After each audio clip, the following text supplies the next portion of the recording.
বাবা মা এবং সন্তানের যে সম্পর্ক, অর্থাৎ ছেলে মেয়ে এবং পিতামাতার যে সম্পর্ক, এটার মধ্যে আল্লাহর আদেশ নিষেধ আছে কিনা, সে আদেশ নিষেধের ব্যাপারে আমি অনুরোধ করতেছি যে মুত্তাকি হওয়ার জন্য।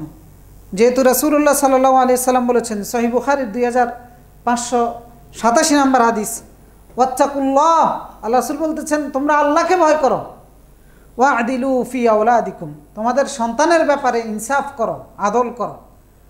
সেই হিসাবে আজকে আমরা আলোচনা করব সন্তানের হক পিতামাতার উপরে। স্বাভাবিকভাবে আমরা সবসময় শুনি পিতামাতার হক, তো হক শুধু পিতামাতার আছে, সন্তানের নাই? সন্তানেরও আছে। যারা পিতামাতা হবেন আর যারা আমরা পিতামাতা হয়েছি, এদের সকলের জন্য এই আলোচনা।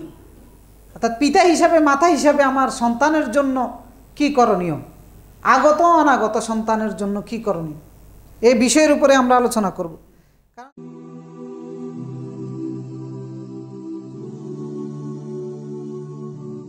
به من الجهالة وكثر به بعد القلة ولم به بعد الشتات، فصلوات الله وسلامه عليه وعلى آله الطيبين وأصحابه الغر الميامين، ما اتصلت عين بنذر ووعت أذن بخبر، وسلم تسليما كثيرا. أما بعد فيا عباد الله، أوصيكم بنفسي وإياكم التقوى، فإن الله عز وجل قال: يا أيها الناس اتقوا ربكم الذي خلقكم من نفس واحدة وخلق منها زوجها وبث منهما رجالا كثيرا ونساء، واتقوا الله الذي تساءلون به والأرحام، إن الله كان عليكم رقيبا. وقال تعالى: يا أيها الذين آمنوا اتقوا الله حق تقاته ولا تموتن إلا وأنتم مسلمون. وقال تعالى: يا أيها الذين آمنوا اتقوا الله وقولوا قولا سديدا يصلح لكم أعمالكم ويغفر لكم ذنوبكم ومن يطع الله ورسوله فقد فاز فوزا عظيما. الحمد لله, আল্লাহ শুকরিয়া আদায় করি। আল্লাহ রাব্বুল আলামিন আমাদেরকে আল্লাহর ঘর মসজিদে জুমার খুতবার শুরুতেই নিয়ে এসেছেন, এজন্য আল্লাহ শুকরিয়া আদায় করি আলহামদুলিল্লাহ। আল্লাহর অগণিত অজস্র যত নিয়ামত আমাদের উপরে রয়েছে, সমস্ত নিয়ামতের জন্য আমরা আল্লাহ শুকরিয়া আদায় করি আলহামদুলিল্লাহ। আল্লাহর নিয়ামতগুলোর মধ্যে অনেক বড় একটা নিয়ামত হচ্ছে এই যে আমাদের পারস্পরিক সম্পর্ক, আমাদের ছেলে মেয়ের সম্পর্ক, আত্মীয়তার সম্পর্ক, এরপরে প্রতিবেশী হিসেবে সম্পর্ক, এই যে বন্ধনগুলো, এই সম্পর্কগুলো, এগুলো আল্লাহর নিয়ামত কিনা? আলহামদুলিল্লাহ। কারণ এই নিয়ামতগুলোর মাধ্যমে আমরা উপকৃত হচ্ছি না, হচ্ছি কি না? হচ্ছি। আমরা এই সম্পর্কগুলোর মাধ্যমে পরস্পর প্রশান্তি লাভ করি কি না? করি। এই সম্পর্কগুলোর মাধ্যমে আমরা নিজেদের জীবনযাত্রার ক্ষেত্রে নিরাপত্তা পাই কি না? পাই।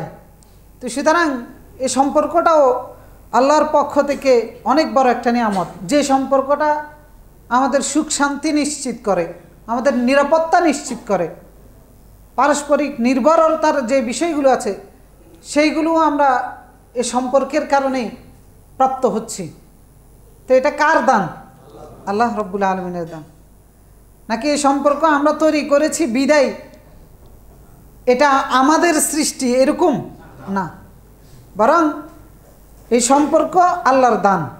কারণ এই সম্পর্ক তৈরি করে দিয়েছেন কে? এই সম্পর্কটা রক্ষা করার জন্য পরস্পরের ভিতরে যে মায়া মহাব্বত কাজ করে, এটা কার দান? আল্লাহর দান। এই মায়া মহাব্বতটা যদি কাজ না করত তাহলে এই সম্পর্কও টিকত না। তো এই জন্য এগুলো আল্লাহর দান। জন্য আল্লাহ রাব্বুল আলামিন সূরা ফুরকানের 54 নম্বর আয়াতে বলেছেন, ওয়াহুয়াল্লাযী খালাকা মিনাল মাই বাশার, তিনি মানুষকে সৃষ্টি করেছেন কিসের থেকে? পানি থেকে। এক ফোঁটা পানি থেকে তিনি মানুষকে বানিয়েছেন। ফাজআলাহু নাসাবান ওয়া সাহরা, এরপরে দুইটা ধারা, সম্পর্কের ধারা প্রবাহিত করেছেন। একটা হচ্ছে বংশীয় সম্পর্ক, আর একটা হচ্ছে বৈবাহিক সম্পর্ক। বংশের কারণে এ মায়া মহাব্বত কাজ করে, চাচা জেঠা, খালা মামা ফুফি, আরও যা যা আছে। এরপর বৈবাহিক কারণে স্বামী স্ত্রী, ছেলে মেয়ে, এই যে সম্পর্কের ধারা আল্লাহ তাআলা তৈরি করেছেন। আল্লাহ তাআলা এই দুইটা ধারা আল্লাহ তাআলা মানব জাতির মধ্যে সৃষ্টি করে দিয়েছেন, কিন্তু অন্যান্য সৃষ্টির মধ্যে এটা আবার নাই পুরোপুরি। একটা সময় কর্তন করে দেওয়া হয়, কিন্তু মানুষের এই সম্পর্কটা মৃত্যু পর্যন্ত থাকে, কারণ মানুষকে সুন্দরভাবে বাঁচার জন্য এটা অনেক জরুরি। এই জন্য এই বিশাল একটা নিয়ামতের ভিতরে আমরা মানুষ রয়েছি। এই জন্য আল্লাহ রাব্বুল আলামিন এই সম্পর্কের এই যে ধারা, এই সিস্টেমটাকে আল্লাহ তাআলা বলেছেন এটা আল্লাহর একটা নিদর্শন, আল্লাহর নিয়ামত, আল্লাহর অনুগ্রহ উপলব্ধি করার একটা নিদর্শন। সূরা রুমের 21 নম্বর আয়াত, যেটা আমরা সবাই জানি, ওয়া মিন আয়াতিহি আন খালাকা লাকুম মিন আনফুসিকুম আজওয়াজা, আল্লাহর নিদর্শন হচ্ছে তিনি তোমাদের থেকে তোমাদের জোড়া তৈরি করেছেন। আপনার স্ত্রীর জন্য আপনি হচ্ছেন জোড়া, আপনার জন্য আপনার স্ত্রী হচ্ছে জোড়া। কে তৈরি করেছে? এরপরে এই জোড়ার মধ্যে উপকারিতা কি? লিতাসকুনু ইলাইহা, যেন প্রশান্তি লাভ করতে পারো তার মধ্যেই। ওয়া জাআলা বাইনাকুম মাওয়াদ্দাতান ওয়া রাহমা, শুধু জোড়া তৈরি করলে হবে না, এটা যেন অটুট থাকে, এই জন্য ভালোবাসা তৈরি করে দিলেন, পরস্পরের প্রতি দয়া অনুগ্রহ করার মন মানসিকতার যেটা প্রয়োজন সেটা কে দিয়েছেন? আল্লাহ। ওয়া মিন আয়াত, আল্লাহর নিদর্শন। পৃথিবীর দুই প্রান্তরের দুই মানুষ হঠাৎ করে একত্রিত হয়, আর একজন আরেকজনের জন্য এমন হয়ে যায় যে একজন আরেকজনের জন্য জীবন দিতে আর দ্বিধাবোধ করে না। তো এই আকর্ষণ কার সৃষ্টি? আল্লাহ রাব্বুল আলামিনের সৃষ্টি। তো আজকে এই বিষয়টা আলোচনা করার কারণ হচ্ছে, আজকে আমরা যে বিষয়টা আলোচনা করব এটা এটার সাথে রিলেটেড। তো সেটা হচ্ছে আমাদের বাবা মা এবং সন্তানের সম্পর্ক। তা আমি এ কারণে, যেহেতু রাসূলুল্লাহ তার প্রতিটা খুতবার শুরুতে মুসলিমদেরকে সম্বোধন করে বলতেন ইত্তাকুল্লাহ, যে আল্লাহকে ভয় করো, তা আমরাও আজকে একই কথা বলবো। আমি আমার জন্য এবং আপনাদের সকলের জন্য বলবো মুত্তাকি হওয়ার জন্য, অর্থাৎ আল্লাহকে ভয় করে চলার জন্য। কারণ এই যে সম্পর্ক, এই সম্পর্কটার ভিতরেও আল্লাহর ভয় আছে কি না? আছে।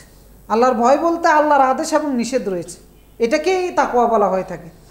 তো সুতরাং বাবা মা এবং সন্তানের যে সম্পর্ক, অর্থাৎ ছেলে মেয়ে এবং পিতামাতার যে সম্পর্ক, এটার মধ্যে আল্লাহর আদেশ নিষেধ আছে কি না, সে আদেশ নিষেধের ব্যাপারে আমি অনুরোধ করতেছি যে মুত্তাকি হওয়ার জন্য। যেহেতু রাসূলুল্লাহ সাল্লাল্লাহু আলাইহি সাল্লাম বলেছেন, সহিহ বুখারীর 2587 নম্বর হাদিস, ওয়াত্তাকুল্লাহ, আল্লাহ রাসূল বলতেছেন তোমরা আল্লাহকে ভয় করো, ওয়া'দিলু ফি আওলাদিকুম, তোমাদের সন্তানের ব্যাপারে ইনসাফ করো, আদল করো। সেই হিসাবে আজকে আমরা আলোচনা করব সন্তানের হক পিতামাতার উপরে। স্বাভাবিকভাবে আমরা সবসময় শুনি পিতামাতার হক, তো হক শুধু পিতামাতার আছে, সন্তানের নাই? সন্তানেরও আছে।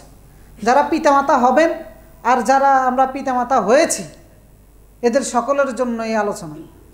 অর্থাৎ পিতা হিসাবে, মাতা হিসাবে আমার সন্তানের জন্য কি করণীয়, আগত অনাগত সন্তানের জন্য কি করণীয়, এই বিষয়ের উপরে আমরা আলোচনা করব। কারণ ছেলে মেয়ে আল্লাহর পক্ষ থেকে নিয়ামত কিনা? নিয়ামত। সেই ক্ষেত্রে যদি হক আদায় না করি, নিয়ামত কিয়ামত হয়ে যায়। এজন্য অসংখ্য পিতামাতার সন্তান নিয়ামত নয়, কিয়ামত হয়ে গেছে সেই পিতামাতার জন্য। আল্লাহ রাব্বুল আলামিন বলেছেন, লিল্লাহি মুলকুস সামাওয়াতি ওয়াল আরদ, আসমান এবং জমিনের রাজত্ব কার? ইয়াখলুকু মা ইয়াশা, তিনি যা ইচ্ছা তাই সৃষ্টি করেন। ইয়াহাবু লিমান ইয়াশাউ ইনাস ওয়া ইয়াহাবু লিমান ইয়াশাউ যুকুর, যাকে ইচ্ছা ছেলে দেন, যাকে ইচ্ছা কন্যা সন্তান দেন। কে করেন? ইয়াহাবু, এটা আল্লাহর দান। আল্লাহ বলতেছেন যে তিনি দান করেন ছেলে এবং মেয়ে। আও ইউজাউইজুহুম যুকরানা ওয়া ইনাসা, অথবা কাউকে জোড়া জোড়া দেন, কন্যা সন্তান ছেলে সন্তান। অথবা ওয়ায়াজআলু মান ইয়াশাউ আকিমা, কাউকে না দিয়ে বন্দা বানিয়ে রেখে দেন। এগুলো কে করেন? আল্লাহ রাব্বুল আলামিন করেন। সুতরাং সন্তান যেহেতু আল্লাহর দান, অবশ্যই আল্লাহর পক্ষ থেকে একটা নিয়ামত। শুধু সন্তান নয়, নাতি নাতনিও তো নিয়ামত। ছেলে মেয়ে যেরকম আনন্দ দেয়, প্রশান্তি দেয়, যেরকম খুশি হয়, নাতনি নাতনির কারণে দাদা দাদি নানা নানিরা এরকম খুশি হয় না? আরও বেশি খুশি হয়। তা আল্লাহ তাআলা বলতেছেন, ওয়াল্লাহু জাআলা লাকুম মিন আনফুসিকুম আজওয়াজা, সূরা নাহলের মধ্যে, যে আল্লাহ তোমাদের থেকে তোমাদের জোড়া তৈরি করেছেন। ওয়া জাআলা লাকুম মিন আজওয়াজিকুম বানিনা ওয়া হাফাদা, এবং তোমাদের জোড়া থেকে তোমাদের জন্য সন্তানের ব্যবস্থা করেছেন, নাতি নাতনির ব্যবস্থাও করেছেন। কে করেছেন? আল্লাহ। সুতরাং এদের প্রতি আমাদের দায়িত্ব রয়েছে আল্লাহর নেয়ামতকে গ্রহণ করা এবং আল্লাহর নেয়ামতের উপযুক্ত ব্যবহার করার জন্য সন্তানের প্রতি পিতামাতার অনেক দায়িত্ব রয়েছে, কর্তব্য রয়েছে। যেভাবে পিতামাতা হিসেবে সন্তানের দায়িত্ব রয়েছে, অনুরূপভাবে সন্তানেরও অনেকগুলো হক পিতামাতার উপর রয়েছে। তো আজকে আমরা সেইগুলোর উপরে আলোচনা করব, কারণ এই নিয়ামত আবার কিয়ামতও হয়ে যেতে পারে। আল্লাহ তাআলা এই জন্য বিভিন্ন জায়গায় বলেছেন ওয়া'লামু আন্নামা আমওয়ালুকুম ওয়া আওলাদুকুম ফিতনা, সূরা তাগাবুনের মধ্যে বলেছেন এবং সূরা আনফালের মধ্যে বলেছেন, জেনে রাখো তোমাদের সম্পদ, তোমাদের সন্তান তোমাদের জন্য পরীক্ষা স্বরূপ। অর্থাৎ এটা ভালোও হতে পারে আবার মন্দও হতে পারে।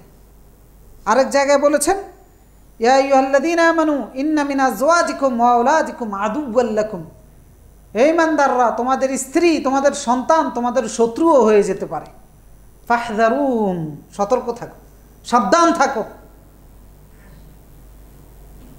শত্রু হয়ে এমন শত্রু হয়ে যেতে পারে, অবস্থা এত খারাপ হয়ে যেতে পারে, পরিণতি হিসাবে জাহান্নামের ইন্ধন হয়ে যেতে পারে। এই জন্য আল্লাহ তাআলা নিষেধ করেছেন, সতর্ক করে দিয়েছেন, ইয়া আইয়ুহাল্লাযীনা আমানু কু আনফুসাকুম ওয়া আহলিকুম নার, নিজেরাও জাহান্নাম থেকে বাঁচাও, পরিবারের সদস্য সন্তান সন্ততি সকলকে জাহান্নামের আগুন থেকে বাঁচাও। ওয়াকুদুহান নাস ওয়াল হিজারা, কারণ যার ইন্ধন হবে মানুষ এবং পাথর। সেই হিসাবে সন্তানের প্রতি যে দায়িত্ব সঠিকভাবে পালন করতে হয়। আর যদি এই নিয়ামত আল্লাহ দান করেন, দায়িত্ব যদি সঠিকভাবে পালন করা না হয়, আল্লাহর কাছে জবাবদিহি করা লাগবে। কুল্লুকুম রাঈন, সহিহ বুখারীর মধ্যে রাসূলুল্লাহ বলেছেন, ওয়া কুল্লুকুম মাসউলুন আন রাঈয়াতিহি, তোমাদের প্রত্যেকেই পরিচালক, প্রত্যেকেই রাখাল। তার পরিচালনার যে গণ্ডি আছে ওই গণ্ডির ব্যাপারে তাকে জিজ্ঞাসাবাদ করা হবে।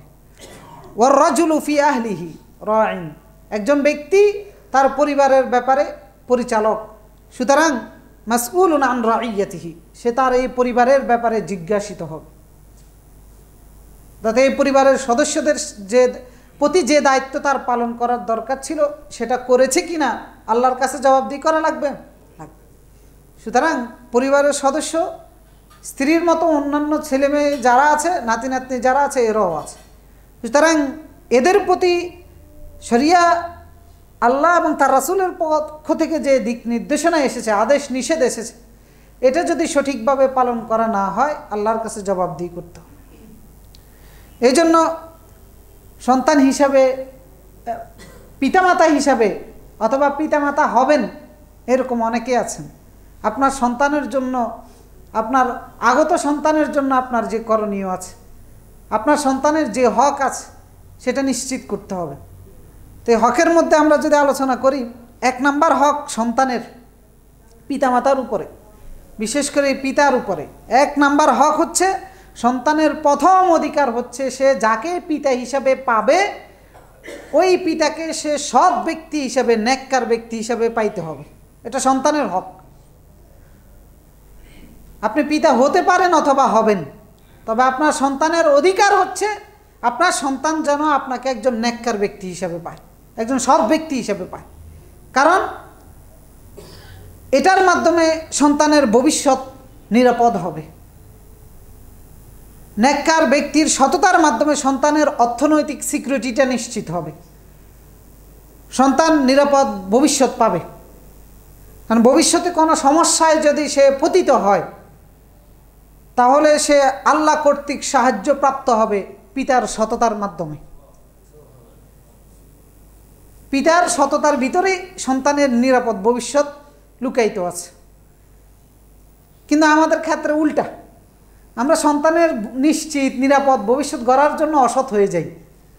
চাকরি বাকরি করতেছি, সন্তানের বাড়ি গাড়ি করতে হবে, ভবিষ্যৎ নিরাপদ করতে হবে, সেজন্য অবৈধ উপার্জন দিয়ে বাড়ি করে, সম্পদ তৈরি করে। অথচ বিষয়টা হচ্ছে উল্টা, সন্তানের ভবিষ্যতের দিকে তাকিয়ে ঘুষ খায়, দুর্নীতি করে, চাঁদাবাজি করে, ক্ষমতার অপব্যবহার করে। সন্তানের ভবিষ্যতের দিকে তাকাইয়া অবৈধ টাকা দিয়ে ডিপোজিট করে, কোটি কোটি টাকার ব্যাংক ব্যালেন্স তৈরি করে, 10টা 5টা বাড়ি তৈরি করে। জিজ্ঞেস করলে একটা জিনিস, যে সন্তানকে নিরাপদ ভবিষ্যৎ দিয়ে যেতে চাই। এরপরে এই আকাম কুকাম করে তৃপ্তির ঢেকুর তোলে যে হ্যাঁ সন্তানকে বাড়ি গাড়ি তৈরি করে দিতে পারিস, অথচ সন্তানের নিরাপদ ভবিষ্যৎ হচ্ছে পিতার সততার ভিতরে। এর প্রমাণ হচ্ছে আমরা সবাই মুসা আলাইসাল্লাম এবং খিজির আলাইসাল্লামের ঘটনা জানি। মুসা আলাইসাল্লাম এবং খিজির আলাইসাল্লাম একটা গ্রামে গিয়েছিলেন হাঁটতে হাঁটতে। ফান্তালাকা হাত্তা ইদা আতায়া, সূরা কাহফের মধ্যে এসেছে ৭৭ এবং ৮২ নম্বর আয়াত। ফান্তালাকা হাত্তা ইদা আতায়া আহলা ক্বরিয়াতিন ইসতাতআমা আহলাহা ফাআবাউ। হাঁটতে হাঁটতে একটা গ্রামে গেলেন, ওই গ্রামের মানুষের কাছে খাবার চেয়েছেন।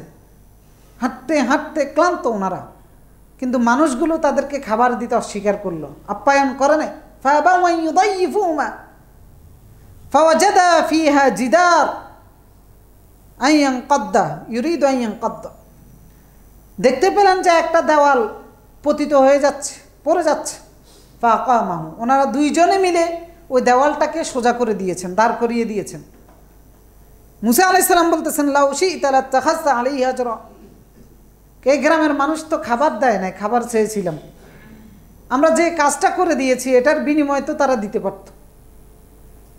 এরপরে খিজির আলাইহিস সালাম জবাব দিলেন, আম্মাল জিদার ফাকানা লিগুলামাইন ইয়াতীমাইন ফিল মাদিনা। যে দেওয়ালটা আমরা ঠিক করে দিয়েছি, এই দেওয়ালটা এই কারণে ঠিক করেছি কারণ এই শহরে 2টা এতিম সন্তান রয়েছে, বাবা নাই, অল্প বয়সে মারা গিয়েছে। তো সন্তান যখন এতিম হয়ে যায় সবচেয়ে অসহায় হয়ে যায় না? অসহায় হয়ে যায়। বলতেছে আমরা এই দেওয়াল তুলে দিয়েছি, এর কারণ হচ্ছে এই শহরে 2টা এতিম সন্তান রয়েছে। ওয়া কানা তাহতাহুমা কানজুন লাহুমা, এই দেওয়ালের নিচে এই 2টা এতিম বাচ্চার জন্য গুপ্তধন লুকায়িত রয়েছে, ধনভাণ্ডার লুকায়িত রয়েছে। ওয়া কানা আবুহুমা সালিহা, এই 2টা এতিম বাচ্চার বাবা নেককার ছিলেন, সৎ ব্যক্তি ছিলেন। ফারাদা রাব্বুকা আন ইয়াবলুগা আশুদ্দাহুমা ওয়া ইস্তাখরিজা কানজাহুমা, এই কারণে আপনার রব চেয়েছে এই বাচ্চা 2টা যখন প্রাপ্তবয়স্ক হবে যাতে করে তাদেরকে ধনভাণ্ডার উন্মুক্ত করে দেওয়া হয়। দায়িত্ব কে নিয়েছেন? আল্লাহ নিয়েছেন। কারণ কি? কানা আবুহুমা সালিহা, পিতার সততা। পিতা নাই, বাচ্চা 2টা এতিম, আর আল্লাহ দায়িত্ব নিয়েছেন। আল্লাহ বলেছেন কারণ হিসেবে পিতার সততা। আর এইরকম দৃষ্টান্ত ঘটনা হয়তো চিত্র ভিন্ন হতে পারে, কিন্তু পরিবেশ ভিন্ন হতে পারে, স্থান কাল পাত্র ভিন্ন হতে পারে, কিন্তু এই সিস্টেমে আল্লাহ অসংখ্য ব্যক্তির দায়িত্ব নিয়েছে। অসংখ্য নেককার বান্দারা দুনিয়া থেকে সন্তানকে কিছু না দিয়ে দুনিয়া থেকে বিদায় হয়েছে। আল্লাহ পরবর্তীতে সেই সন্তানের থাকা খাওয়ার উত্তম ব্যবস্থা করেছেন। এরকম দৃষ্টান্ত নাই? ডানে বামে অনেক আছে। সুতরাং আপনার পিতা হিসাবে আপনার প্রথম দায়িত্ব হচ্ছে যে সন্তানকে আপনি একজন নেককার পিতা উপহার দিবেন,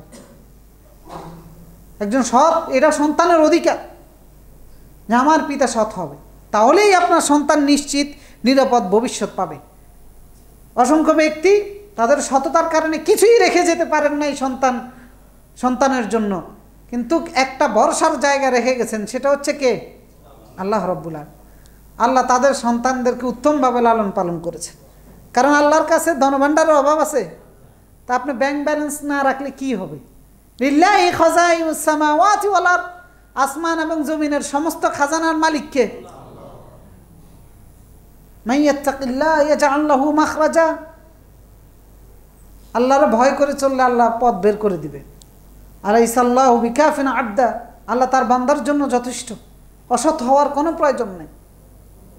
সুতরাং সন্তানের প্রথম হক হচ্ছে একজন পিতা যাকে সে পিতা হিসেবে পাবে সে যেন সৎ হয়, নেককার হয়। এটার মধ্যে সন্তানের নিরাপদ ভবিষ্যৎ নিহিত রয়েছে।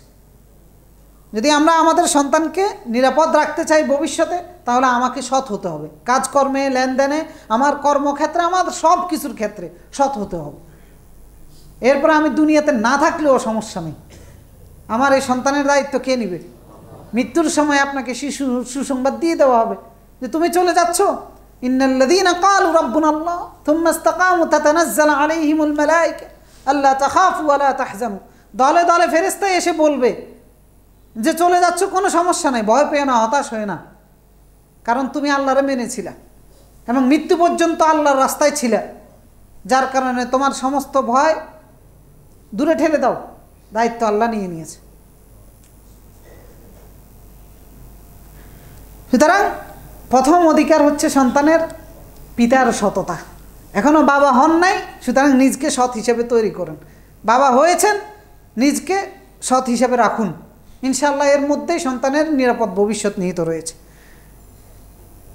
এখন শুধু বাবা সৎ হলে হবে, মা সৎ লাগবে না? হ্যাঁ, একজন সন্তানের এটাও অধিকার যে সে যাকে মা হিসাবে পাবে তিনি একজন নেককার নারী হবেন, এটা সন্তানের অধিকার। সুতরাং যারা এখনো বিয়ে করেন নাই, আপনার সন্তানের হক হচ্ছে আপনি একজন নেককার নারীকে বিয়ে করবেন, দিনদার নারীকে বিয়ে করবেন, এটা আপনার সন্তানের হক। আর যারা বিয়ে করে ফেলেছেন, মা হিসেবে একজন নারীর দায়িত্ব হচ্ছে আপনি আপনার সন্তানের জন্য একজন নেককার নারী হবেন, একজন সৎ এবং নেককার নারী হবেন, নিজেকে একজন সৎ নেককার নারী হিসেবে তৈরি করবেন। কারণ একজন নেককার মায়ে পারে একজন নেককার সন্তান উপহার দিতে। আর এর উদাহরণ হচ্ছে ইসলামের ইতিহাস। একবার নবী রাসূল থেকে শুরু করে যত বড় বড় ইমাম পাবেন, প্রত্যেক ইমামের তৈরি হয়েছে তার মায়ের হাতে, নেককার মায়ের হাতে ইমামরা তৈরি হয়েছে, যারা তাদের কৃতকর্মের জন্য ইসলামের ইতিহাসে আমাদের কাছে অমর হয়ে আছেন। আমরা মুখে মুখে যাদের কথা সবসময় বলি, তারা মায়ের হাতে তৈরি হয়েছেন। ইমাম বুখারী রাহিমাহুল্লাহ, ইমাম আহমদ বিন হাম্বল রাহিমাহুল্লাহ, ইমাম মালিক রাহিমাহুল্লাহ, এভাবে প্রত্যেকটা ইমাম কার কাছে তৈরি হয়েছেন? মায়ের হাতে তৈরি হয়েছে। এই মায়েরাই উপহার দিয়েছিল এইরকম ইসলামের ইতিহাসের বড় বড় ব্যক্তিত্বগুলোকে। সুতরাং মা হিসাবে সন্তানের হক হচ্ছে একজন পিতার কাছে সে একজন নেককার মা পাবে। সুতরাং পিতার দায়িত্ব হচ্ছে যে সন্তানের জন্য একজন নেককার মায়ের ব্যবস্থা করা, আর মায়ের দায়িত্ব হচ্ছে সন্তানের জন্য নিজকে নেককার হিসাবে তৈরি করা। এজন্য রাসূলুল্লাহ সাল্লাল্লাহু আলাইহি ওয়াসাল্লাম সহিহ বুখারীর মধ্যে বলেছেন, তুনকাহুল মারআ লিআরবা, নারীকে 4টা জিনিস বিবেচনা করে বিয়ে করা হয়। একটা হচ্ছে লিমালিহা, সম্পদ, ওয়ালি হাসবিহা, বংশ, ওয়ালি জামালিহা, আরেকটা হচ্ছে সৌন্দর্য, আরেকটা হচ্ছে ওয়ালি দীনিহা, দিনদারিত্ব। রাসূলুল্লাহ বলবেন ফাযফার বিদাতিদ দ্বীন, তোমরা প্রাধান্য দিবা কোনটা? দিনদারিত্ব। কারণ এটার ভিতরে একজন নেককার স্ত্রী নিহিত রয়েছে, নেককার মা এটার মাধ্যমে তৈরি হবে। যদি এটা করা না হয় তুরিবাতিয়া দেখ, ধ্বংস হয়ে যাবা। এটা আরবি একটা প্রবাদ বাক্য, কেউ অভিশপ্ত বা অভিশাপপ্রাপ্ত ব্যক্তিকে বোঝানোর জন্য এই শব্দ ব্যবহার করা হয়। ধরেন দিনদারিত্ব প্রাধান্য দিয়ে যদি কেউ বিয়ে না করে তাহলে সে ধ্বংস হয়ে যাবে, তার ভবিষ্যৎ ধ্বংস হয়ে যাবে, তার সন্তানরা ধ্বংস হয়ে যাবে। আমাদের ক্ষেত্রে উল্টা, এটা হচ্ছে আমাদের অপশনাল, অথচ আপনার সন্তানের ভবিষ্যতের জন্য একজন নেককার মায়ের ব্যবস্থা করতে হবে। সুতরাং মা হিসেবেও নেককার হতে হবে। আবার মা হিসেবে যাকে বাছাই করবেন, আপনার সন্তানের হক হচ্ছে আপনি একজন নেককার মহিলাকে, একজন নেককার নারীকে আপনার সন্তানের মা হিসাবে তৈরি করবেন, উপহার দিবেন সন্তানকে। 3 নাম্বার হচ্ছে সন্তানের জন্য পিতামাতার দায়িত্ব দোয়া করা। সন্তান দুনিয়াতে এসেছে আল্লাহর কাছে দোয়া করা, এবং সন্তান দুনিয়াতে আসে নাই এর আগেও কার কাছে দোয়া করা? আল্লাহর কাছে দোয়া।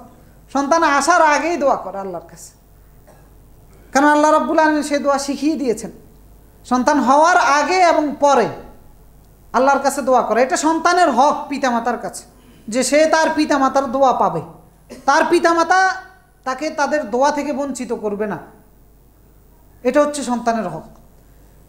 ইব্রাহিম আলাইহিস সালাম সন্তান আসার আগে আল্লাহর কাছে দোয়া করেছেন, রব্বি হাবলি মিনাস সালিহিন, হে আল্লাহ আমাকে নেককার সন্তান দান করুন। আল্লাহ দিয়েছেন কিনা? একজন নয়, একবারে প্রজন্মের পর প্রজন্ম এমন কবুল করছেন, একবার নবীর বংশ বানাই দিয়েছেন ইব্রাহিম আলাইহিস সালামের দোয়া। আল্লাহ তাআলা ওয়াহাবনা লাহু ইসহাক ওয়া ইয়াকুব, তাকে ইসমাইলও দিয়েছেন, ইসহাক দিয়েছেন, ইয়াকুব দিয়েছেন, ওয়া কুল্লান জাআলনা নাবিয়্যা, আল্লাহ বলেন সবাইরে নবী বানাই দিছে। ইব্রাহিম আলাইহিস সালাম দোয়া করেছেন। এমনকি স্বয়ং রাসূলুল্লাহ সাল্লাল্লাহু আলাইহি সাল্লাম তিনি বলেছেন, তার পরিচয় দিয়েছেন, আনা দাওয়াতু ইব্রাহিম, যে আনা দাওয়াতু আবি ইব্রাহিম, আমি আমার পিতা ইব্রাহিম আলাইহিস সালামের দোয়ার ফসল। তো মুহাম্মাদের চাইতে, মুহাম্মদ সাল্লাল্লাহু আলাইহি ওয়াসাল্লামের চাইতে নেককার কেউ ছিলেন? তো এই নেককার সন্তান ইব্রাহিম আলাইহিস সালামের বংশে এসেছে কিসের কারণে? দোয়ার কারণে। সন্তান আসার আগেও দোয়া করতে হবে, আসার পরেও দোয়া করতে হবে। জাকারিয়া আলাইহিস সালাম, ইয়াহইয়া আলাইহিস সালামের মতো নেককার সন্তান পেয়েছেন কিসের মাধ্যমে? দোয়ার মাধ্যমে। আল্লাহর কাছে দোয়া করেছেন, আল্লাহ দোয়া কবুল করে বললেন যে তাকে ইয়াহইয়া দান করলাম। কেমন ইয়াহইয়া? হানানাম মিন লাদুন্না, ধৈর্যশীল, সহনশীল, ওয়াজাকি হানানাম মিন লাদুন্না ওয়া যাকাতান, পবিত্র, ওয়া কানা তাকিয়া, এবং তিনি ছিলেন আল্লাহ ভীরু, ওয়া বাররাম বিওয়ালিদাই, এমন সন্তান জাকারিয়াকে দিয়েছি যে পিতামাতার আনুগত্য করত।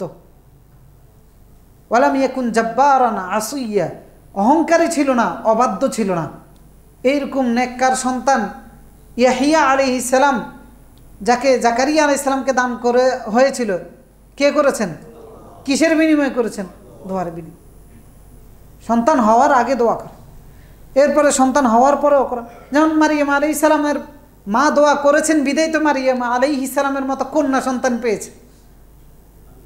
সুতরাং আল্লাহর কাছে সন্তান হওয়ার আগেই দোয়া করা যে আল্লাহ একজন নেককার সন্তান দান করো। আপনি যেমন চান এমন সন্তানের জন্য আল্লাহর কাছে প্রার্থনা করা। আর এটা আপনার সন্তানের হক যে সে তার পিতামাতার দোয়া পাবে, তার পিতামাতা তাদের জন্য দোয়া করবে। এই জন্য রাসূল সাল্লাল্লাহু আলাইহি ওয়াসাল্লাম সন্তান হওয়ার আগে স্বামী স্ত্রী যখন একত্রে থাকবে, রাসূলুল্লাহ দোয়া শিখিয়ে দিয়েছেন আল্লাহর কাছে দোয়া করে যে আল্লাহুম্মা জান্নিবনি আশ-শাইতান ওয়া জান্নিবিশ শাইতানা মা রাযাকতানা, যে আল্লাহ শয়তানকে আমার থেকে দূরে রাখুন এবং আমাদেরকে যে রিজিক দান করবেন, যে সন্তান দান করবেন, তাকেও শয়তান থেকে দূরে রাখুন। আল্লাহর কাছে দোয়া করা। আর পিতামাতার দোয়া সন্তানের জন্য কবুল করে নেয় কে? সরাসরি কবুল করে নেয়। রাসূলুল্লাহ সাল্লাল্লাহু আলাইহি সাল্লাম বলেছেন, সালাসু দাওয়াতিন মুস্তাজাবাতুন লা শাক্কা ফিহিন্না, কোনো সন্দেহ নাই 3 জনের দোয়া একবারে সরাসরি কবুল হয়। 1 নাম্বার হচ্ছে দাওয়াতু মাজলুমিন, মাজলুমের দোয়া সরাসরি কবুল হয়। 2 নাম্বার হচ্ছে দাওয়াতু মুসাফির, সফরের মধ্যে যে থাকে তার দোয়া সরাসরি কবুল হয়। 3 নাম্বার হচ্ছে দাওয়াতুল ওয়ালিদ আলা ওয়ালাদিহি, যেই পিতা তার সন্তানের জন্য দোয়া করে ওই দোয়া সরাসরি কবুল হয়। তো সুতরাং সন্তানের হক, আপনি আপনার সন্তানের জন্য দোয়া করবেন, আগে পরে সব সময় সন্তানের জন্য দোয়া করে, এটা সন্তানের অধিকার পিতামাতার কাছে। 4 নাম্বার হচ্ছে সন্তানের হক, সন্তান ভূমিষ্ঠ হওয়ার পরে করণীয় যেগুলো সেগুলো করা। অর্থাৎ ছেলে যখন দুনিয়াতে চলে আসবে তখন প্রথম দায়িত্ব কি? মেয়ে যখন দুনিয়াতে চলে আসবে তখন প্রথম দায়িত্ব কি? আল্লাহ শুকরিয়া আদায় করা। নাকি মেয়ে হয়েছে এ কারণে চেহারা মলিন হয়ে যাবে, জাহিলি যুগের মতো অনেকের মলিন হয়ে যায়। ছেলে মেয়ে দান করেন কে? তো ছেলের জন্য শুকরিয়া আদায় করবেন, মেয়ের জন্য করবে না।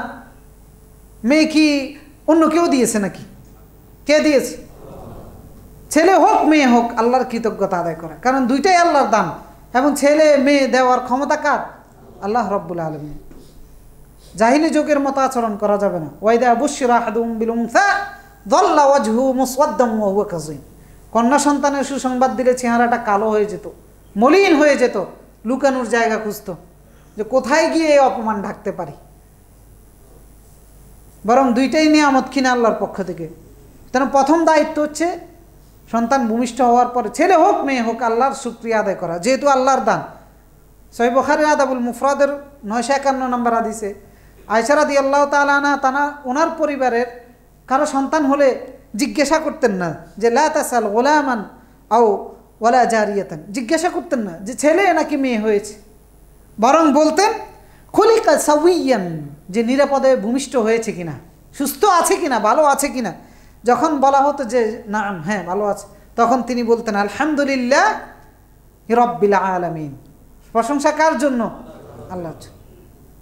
তাহলে ছেলে হতে পারে মেয়ে হতে পারে, কারণ এরকম অনেক পিতামাতা আছে যাদের পিতামাতাকে আল্লাহ কন্যা সন্তানের মাধ্যমে উপকার আরও বেশি দিয়েছেন, এরকম নাই? আচ্ছা, সুতরাং ভালো মন্দ এটা আল্লাহর হাতে। কন্যা সন্তানের মাধ্যমেও তো আল্লাহ সেই উপকার দিতে পারে, যেটা কল্পনাও করেন না। এই জন্য আল্লাহর উপহার পাওয়ার সাথে সাথে আল্লাহর শুকরিয়া আদায় করা। 2 নম্বর হচ্ছে সন্তান ভূমিষ্ঠ হওয়ার পরে সন্তানের আজান দেওয়া, এরপরে আকিকা করা 7ম দিন, সেদিন না পারলে 14তম দিনে, সেদিন না পারলে 21তম দিনে। এরপরে তার মাথা মুন্ডিয়ে সাদকা করা রূপা দিয়ে।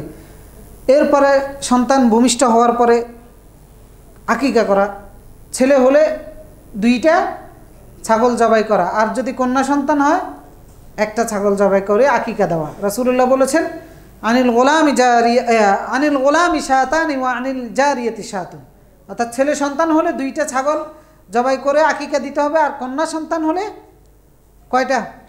1টা জবাই করে আকিকা দিতে হবে। এরপরে সন্তানের জন্য সুন্দর একটা নাম রাখা, একবার আধুনিক নাম রাখতে হবে, সেজন্য খোঁজে নান্টু, বল্টু, টল্টু, পল্টু, এই জাতীয় নাম আছে কিনা? আছে। সুন্দর একটা ইসলামিক নাম রাখবেন, যে নামের অর্থ অনেক সুন্দর। কারণ রাসূলুল্লাহ সাল্লাল্লাহু আলাইহি সাল্লামকে আব্দুল্লাহ ইবনে আব্বাস বলতেছেন, কিছু লোক এসে রাসূলুল্লাহকে জিজ্ঞেস করলো যে কদ আলিমনা মা হাক্কুল ওয়ালিদ, যে ইয়া রাসূলুল্লাহ পিতার কি হক রয়েছে সেটা আমরা জানলাম, কিন্তু ফামা হাক্কুল ওয়ালাদ, সন্তানের কি হক? তখন রাসূলুল্লাহ বললেন যে আই ইউহসিনা ইসমাহু, যে সন্তানের হক হচ্ছে তার সুন্দর একটা নাম রাখবে, ওয়া ইউহসিনা আদাবাহু, তাকে ভালো আদব কায়দা শিক্ষা দিবে, এটা সন্তানের হক। তো সুন্দর নাম রাখা, ওইরকম অর্থহীন উচ্ছৃঙ্খল কোনো নাম সন্তানের জন্য রাখা হবে না, এবং বিধর্মীদের বিজাতিদের সাথে সাদৃশ্য রেখে কোনো নাম রাখা যাবে না। এরপরে সন্তানের হক হচ্ছে সন্তানকে বিশুদ্ধ আকীদা, বিশ্বাস, চিন্তা চেতনার অধিকারী করে তৈরি করা। তা আকীদা বিশ্বাস বলতে কি বোঝায়? অর্থাৎ আপনার যে সন্তান দুনিয়াতে এসেছে ওই সন্তানকে তার রবের সাথে পরিচয় করিয়ে দেওয়া, আল্লাহর সাথে পরিচয় করিয়ে দেওয়া, কে তাকে সৃষ্টি করেছে, কে তাকে লালন পালন করে, কে তার প্রতি অনুগ্রহ করে, কে তাকে বিপদ থেকে রক্ষা করবে, কে তাকে অসুস্থতা থেকে সুস্থতা দান করবে, কে তার উপকার করবে, কে তার ক্ষতি করবে। এই বিশ্বাস, এই চেতনাটা সন্তানের মনের মধ্যে জাগ্রত করে দেওয়া। আল্লাহর অনুগ্রহগুলো তার প্রতি কিভাবে কিভাবে রয়েছে, আল্লাহর অনুগ্রহগুলোর সাথে সন্তানকে পরিচয় করিয়ে দেওয়া। কারণ রাসূল সাল্লাল্লাহু আলাইহি সাল্লাম ছোটো ছোটো বাচ্চাদের হাত ধরে এগুলি শিখাতে নাকি। যেন আব্দুল্লাহ ইবনে আব্বাসকে নিয়ে হাঁটতেছেন, হাত ধরে বললেন যে ইয়া গোলাম ইন্নী উআল্লিমুকা কালিমাত, আমি তোমাকে কিছু চূড়ান্ত সত্য কথা শিখাবো, বলবো। ইহফাজিল্লাহ ইয়াহফাজুক তাজিদহু তুজাহাক, এগুলো যদি হেফাজত করা আল্লাহ তোমাকে হেফাজত করবে, সব সময় তুমি আল্লাহকে তোমার পাশে পাবা। ইদা সাআলতা ফাসআলিল্লাহ, সেই চূড়ান্ত সত্য হচ্ছে কোনো কিছু প্রয়োজন চাইবা কার কাছে? ছোট বাচ্চাকে শিখিয়ে দেন, কারণ এটাই তার জীবনের পুঁজি, এটা তার সারা জীবনের বিশ্বাস, সারা জীবনের সম্বল। আল্লাহ রাসূল তাকে ছোট বাচ্চাকে বললেন ইদা সাআলতা ফাসআলিল্লাহ, কোনো কিছু দরকার কার কাছে চাইবে? ওয়া ইদা ইসতাআনতা ফাসতাইন বিল্লাহ, সাহায্যের প্রয়োজন কার কাছে চাইবে? এরপর আরো বললেন ওয়া আলাম, চূড়ান্ত সত্য জেনে নাও, লাউ আন্নাল উম্মাহ ইজতামাআত আলা আন ইয়ানফাউকা বিশাই লাম ইয়ানফাউকা বিশাই, গোটা উম্মাহ একসাথ হয় যদি তোমার কোনো উপকার করবে, কোনো উপকার তারা করতে পারবে না, কারণ এটাই চূড়ান্ত সত্য। এই সন্তানকে এটা শিক্ষা দেওয়া। ওয়া আলাম আন্নাল উম্মাহ লাউ ইজতামাআত আলা আন ইয়াদুররুকা বিশাইইন লাম ইয়াদুররুকা বিশাই, গোটা পৃথিবীর মানুষ একসাথ হয়েও তোমার ক্ষতি করতে চাইলে ক্ষতি করতে পারবে না, ইল্লা কদ কাতাবাহুল্লাহু লাক, আল্লাহ যেটা নির্ধারণ করেছেন সেটা ব্যতীত। তো এটা একজন সন্তানের সারা জীবনের পুঁজি, এবং এটাই চূড়ান্ত সত্য। তারা একটা সন্তানকে এমনভাবে তৈরি করতে হবে, এটা সন্তানের হক যে সে এই শিক্ষাটা পাবে কোথা থেকে? পরিবার থেকে, তার পিতামাতা থেকে। তার পিতামাতা তাকে এই শিক্ষাটা দিবে, এই চূড়ান্ত সত্যগুলো তার সন্তানকে শিক্ষা দেওয়া। কারণ নবী এবং রাসূলগণ তাদের উত্তরাধিকারকে এগুলোই শিক্ষা দিয়েছেন প্রথমে। যেমন ইব্রাহিম আলাইহিস সালাম তার সন্তানদেরকে কি বলেছেন? ইব্রাহিম আলাইহিস সালাম এবং ইয়াকুব আলাইহিস সালাম, ওয়াসা বিহা ইব্রাহিম বানিহি ওয়া ইয়াকুব ইয়া বানি ইন্নাল্লাহা আস্তাফা লাকুমুদ-দীন ফালা তামুতুন্না ইল্লা ওয়া আনতুম মুসলিমুন, আল্লাহ তোমাদের জন্য একটা জীবন ব্যবস্থা ঠিক করেছেন, সেটা হচ্ছে ইসলাম, মুসলিম না হয়ে তোমরা মরিও না। ইয়াকুব আলাইহিস সালাম তার সন্তানদেরকে বলল, ইয়া বানিয়া ইয ক্বালা লিবানিহি মা তা'বুদুনা মিন বা'দি, সন্তানদেরকে মৃত্যুর সময় জিজ্ঞেস করলো, আমি চলে গেলে তোমরা কার দাসত্ব করবা, কার ইবাদত করবা? তখন সন্তানরা জবাব দিল, ক্বালু না'বুদু ইলাহাক, আপনার স্রষ্টা যিনি, আপনার ইলাহ যিনি ছিলেন তার ইবাদত করব। ওয়া ইলাহা আবাইকা ইব্রাহিম, আপনার পিতামহ ইব্রাহিম আলাইহিস সালামের ইলাহর ইবাদত করব। ইসমাঈল এবং ইসহাক প্রত্যেকের ইলাহ একজন ছিলেন, আমরা তার দাসত্ব করব। তো সন্তানদেরকে এই তাওহীদের শিক্ষা তারা দিয়ে গেছেন। সুতরাং একজন পিতামাতার দায়িত্ব এবং সন্তানের হক হচ্ছে সে তাওহীদের শিক্ষা পাবে পিতামাতা থেকে, তার বাবা মায়ের কাছ থেকে সে আল্লাহর শিক্ষা পাবে। কে আল্লাহ তাকে চিনবে, কে তার প্রতি দয়া করে সে বাবা মার কাছ থেকে শিক্ষা পাবে, কে তাকে রক্ষা করে, কে তাকে বাঁচাবে, কে তাকে উদ্ধার করবে সে বাবা মার কাছ থেকে শিখবে। লোকমান আলাইহিস সালাম তার সন্তানদেরকে শিক্ষা দিয়েছেন। সন্তানকে শিক্ষা দিতে হবে কুশিক্ষা যেগুলো পৃথিবীতে রয়েছে সেগুলো থেকে বিরত থাকতে। যারা আল্লাহকে বাদ দিয়ে আসল স্রষ্টা ভুলে গিয়ে অন্য স্রষ্টার দাসত্ব করতেছে, সন্তানকে শিক্ষা দিতে হবে এই স্রষ্টাগুলো ভুল।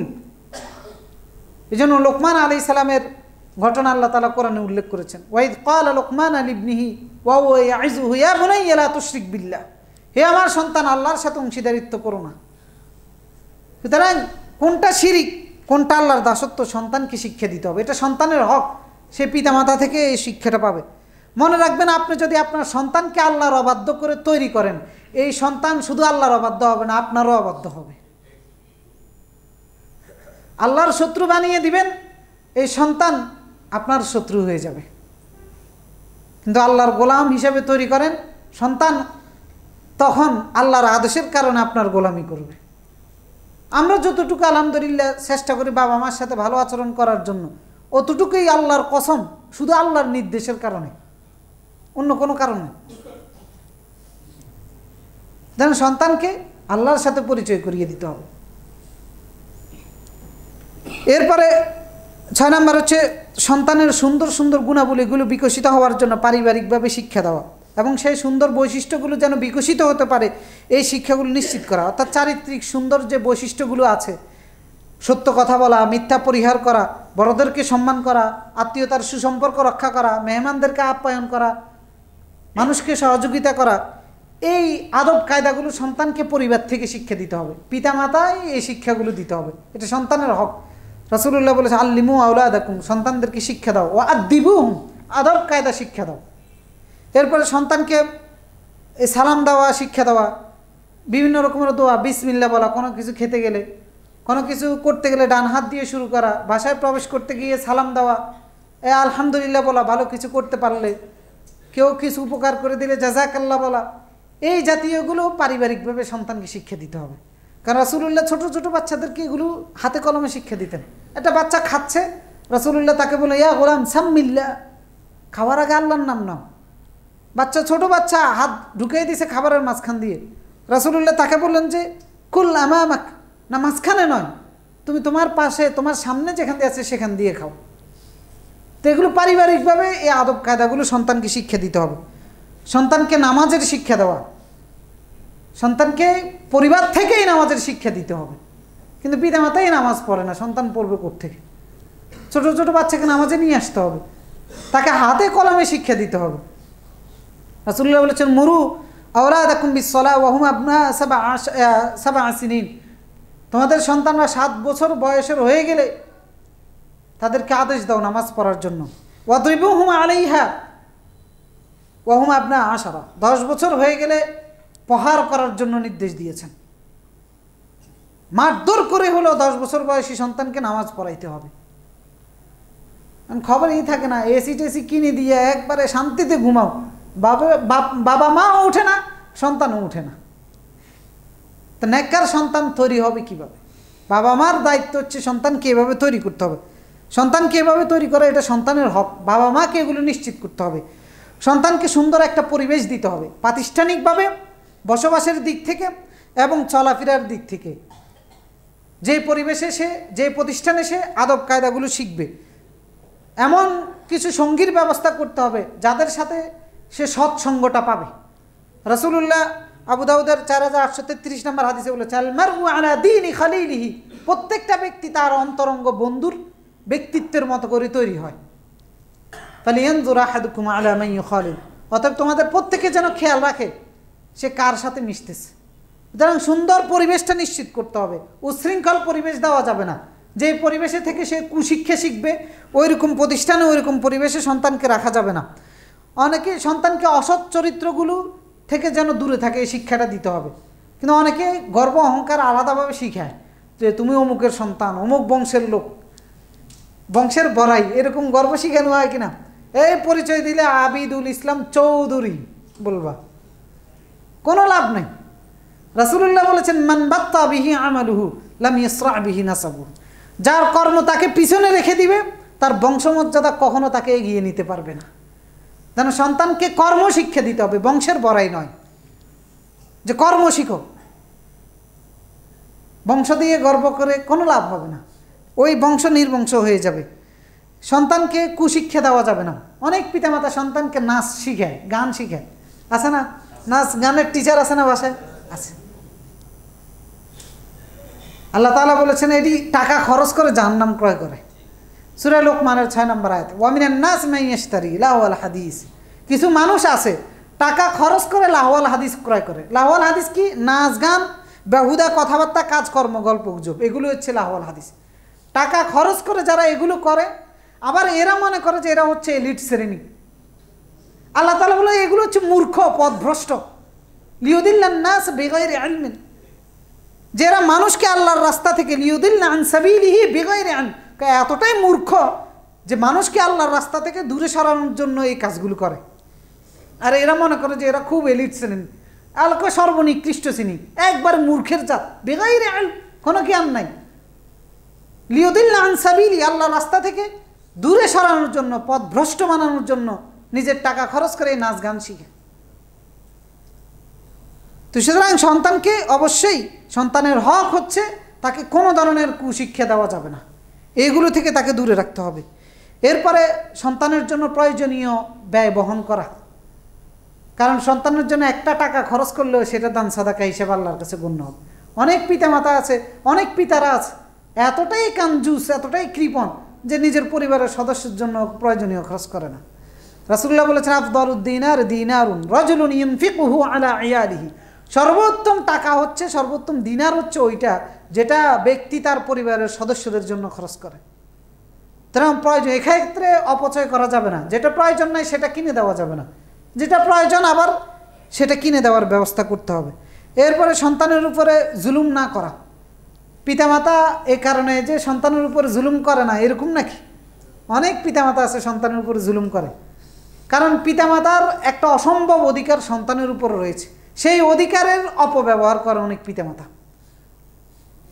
তো সেই ক্ষেত্রে সন্তানের ক্ষেত্রে অনাধিকার চর্চা করা যাবে না, যেটা আপনার অধিকার নয় সেটা আপনি প্রয়োগ করতে পারবেন না। অর্থাৎ এই ক্ষেত্রে সন্তান দেখা যায় যে শরিয়া পালন করতেছে, বাধা দেয়। অনেক ছেলে মেয়ে দাড়ি রাখতে চায়, বাবা মা বাধা দেয়। অনেক ছেলে মেয়ে নামাজ পড়তে চায়, দিন শিখতে চায়, বাবা মা বাধা দেয়। কত বড় জালেমের জালেম এই বাবা মাগুলো। আমাদের কাছে এসে অনেক ভাই কান্নাকাটি করে, কিন্তু তার বাবা মা এই সমস্ত কাজে বাধা দেয়। সন্তান যদি শরীয়ত সম্মত কোনো কাজ করে তাকে সেই কাজের মধ্যে বাধা দেওয়া যাবে না, বরং তাকে উৎসাহ দিতে হবে আর উদ্দীপনা দিতে হবে। বাবা মা দেখা যায় যে ল্যাংটা একটা মেয়ে, উশৃঙ্খল একটা মেয়ে পছন্দ করে রেখেছে, আর ছেলে একটা হয়তো দিনদার ভালো মেয়ে পছন্দ করেছে, ওই দেখা যায় যে ওই মেয়েটা বিয়ে করায় না, কারণ বাবা মার পছন্দ না। সুতরাং সন্তান যদি ভালো মেয়ে পছন্দ করে তাকে সেই ভালো মেয়েটাই বিয়ে করার ব্যবস্থা করতে হবে। ভালো ছেলে যদি ভালো একটা পাত্রী বাছাই করে সেটাকেই আপনাকে বিয়ে করার সহযোগিতা করতে হবে। এক্ষেত্রে সন্তানের উপরে জুলুম করা যাবে না। অনেক সময় সম্পদ বন্টনের ক্ষেত্রে জুলুম করে পিতামাতা, ছেলে এটাকে বেশি দেয় ওটাকে কম দেয়। বিশেষ করে প্রবাসী সন্তান অনেকেই আছে, সারা জীবনের রুজি করে, এরপরে বাবা মা ওই সম্পত্তি সব সন্তানের মধ্যে বন্টন করে দেয়। বড় ছেলের ক্ষেত্রেও এটা অনেক বেশি হয়, সে তার সারা জীবন শ্রম দিয়ে উপার্জন করেছে, এরপর বাবা মা সম্পদ কেনার ক্ষেত্রে সব ছেলে মেয়ের নাম লিখে দেয়। আরে এদের তো বয়স আছে, এরা পরবর্তীতে রুজি করবে, আপনার যে সন্তান রুজি করেছে তারটা কেন দিয়ে দিবেন আরেকজনকে? সুতরাং সন্তানের ক্ষেত্রে আরও নানান অ্যাঙ্গেল থেকে জুলুম হয়। তো পিতামাতা হিসাবে আপনি এইগুলো হয়তো সন্তান পিতামাতা হওয়ার কারণে কিছু বলবে না, কিন্তু এইগুলো আল্লাহর বান্দা হিসেবে জুলুম হবে, আর আল্লাহ এগুলো মাফ করবে না। তাই সন্তানের উপরে কোনোভাবে জুলুম করা যাবে না, সম্পদ দেওয়ার ক্ষেত্রেও বেইনসাফি করা যাবে না, কারণ আল্লাহর নির্দেশ ইউসিকুমুল্লাহু ফি আওলাদিকুম, সন্তানের ব্যাপারে আল্লাহ তোমাদেরকে ওসিয়ত করেছেন। আল্লাহ রাসূল বলেছেন ওয়াত্তাকুল্লাহ, আল্লাহকে ভয় করো, ওয়াদিলু ফি আওলাদিকুম, সন্তানের ব্যাপারে তোমরা ইনসাফ করো। সুতরাং এই কাজগুলো আমাদেরকে নিশ্চিত করতে হবে। সর্বশেষ যেটা বলবো, সন্তান উপযুক্ত বয়সে হলে তাকে বিয়ের ব্যবস্থা করা। অনেক পিতামাতা আছে, তাদের ক্ষমতা আছে, থাকা খাওয়ার কোনো সমস্যা নাই, কিন্তু তারপরে সন্তানকে বিয়ে করায় না। সন্তান উপযুক্ত বয়সের হলে আপনি যদি তার স্ত্রী হিসেবে থাকার জায়গা দিতে পারেন, তার ভরণ পোষণ সমস্যা না হয়, তাহলে তাকে কেন বিয়ে করাবেন না? যে আগে বাড়ি করতে হবে, আগে গাড়ি করতে হবে, তার চরিত্রকে হেফাজত করার জন্য বিয়ে করাবেন। আল্লাহ তাআলা বলেছেন আনকিহুল আয়ামা মিনকুম ওয়াস-সালিহিনা মিন ইবাদিকুম ওয়া ইমাইকুম, তোমাদের কন্যা সন্তানের বিয়ের ব্যবস্থা করো, ছেলে সন্তানগুলোর বিয়ের ব্যবস্থা করো যারা বিবাহের উপযুক্ত। দারিদ্রতার ভয় করলে আল্লাহ নিজেই তাদেরকে তার অনুগ্রহ দিয়ে ধনী বানিয়ে দিবেন, এটা আল্লাহর ওয়াদা। তো সুতরাং সন্তানের ক্ষেত্রে এই বিষয়গুলো খেয়াল রাখতে হবে, এগুলো সন্তানের হক পিতামাতার উপরে। সুতরাং পিতামাতা হিসেবে সন্তানের এই অধিকারগুলো নিশ্চিত করতে হবে। আল্লাহ তাআলা এই বিষয়গুলো বুঝে আমাদের সকলকে আমল করার তৌফিক দান করুন। আকুলু কওলি হাযা ওয়াস্তাগফিরুল্লাহাল আযীম লি ওয়া লাকুম ফাস্তাগফিরুহু ইয়াগফির লাকুম ইন্নাহু হুয়াল গফুরুর রহিম।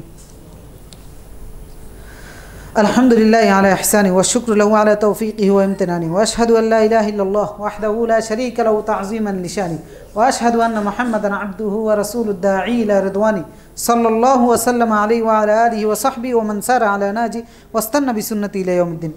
সম্মানিত মুসলিমিন কিরাম, আমরা সন্তানের অধিকার নিয়ে আলোচনা করতেছিলাম।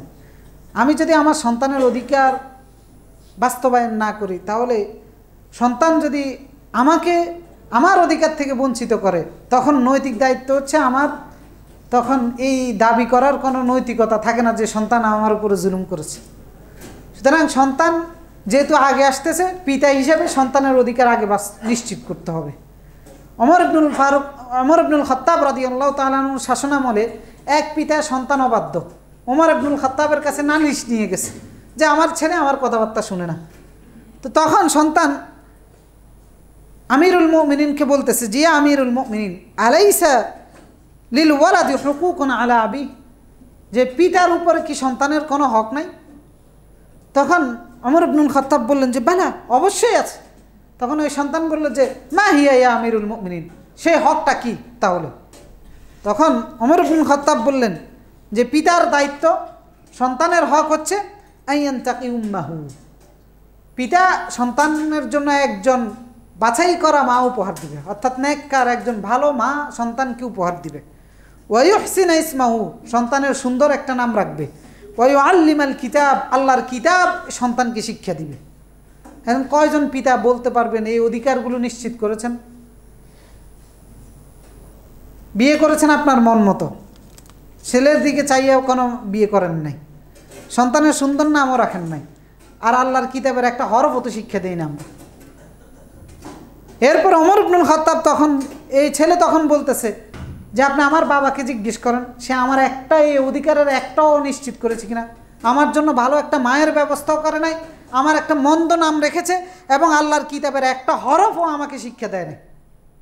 ওমর ইবনুল খাত্তাব তখন রাগান্বিত হয়ে বলতেছেন, আজি ইতাইলাইয়া তাশকু উকুকা ইবনাক, রাগান্বিত হয়ে বললেন যে তুমি সন্তানের জন্য, সন্তানের অবাধ্যতার জন্য আমার কাছে নালিশ দিতে আসছো, এত বড় সাহস তোমার? ওয়াকাদ আক্কাকতা ক্বাবলা আন ইউআক্কিক, তুমি নিজেই তো আগে অবাধ্য হয়ে গেছো, সন্তান তোমার অবাধ্য হওয়ার আগেই তো তুমি অবাধ্য হয়ে গেছো, সন্তান তোমার উপরে মন্দ করার আগেই তো তুমি সন্তানের উপরে মন্দ করে ফেলেছো। সুতরাং সন্তানের অধিকারটা পিতামাতার অধিকার চাইতে আরও গুরুত্বপূর্ণ, কোনো অংশে কম নয়। সুতরাং পিতা হিসেবে সন্তানের অধিকারটা নিশ্চিত করতে হবে। আল্লাহ তাআলা আজকে যে আলোচনা করেছি, একজন পিতা হিসেবে আমাকেও আমল করার তৌফিক দান করুক, এবং আপনাদের সকলকেও আমল করার তৌফিক দান করুক। আজকে ছোট্ট একটা আবেদন রাখবো আপনাদের উপর, আমাদের মসজিদের উন্নয়ন কাজের জন্য, কারণ মসজিদটা এর যত কার্যক্রম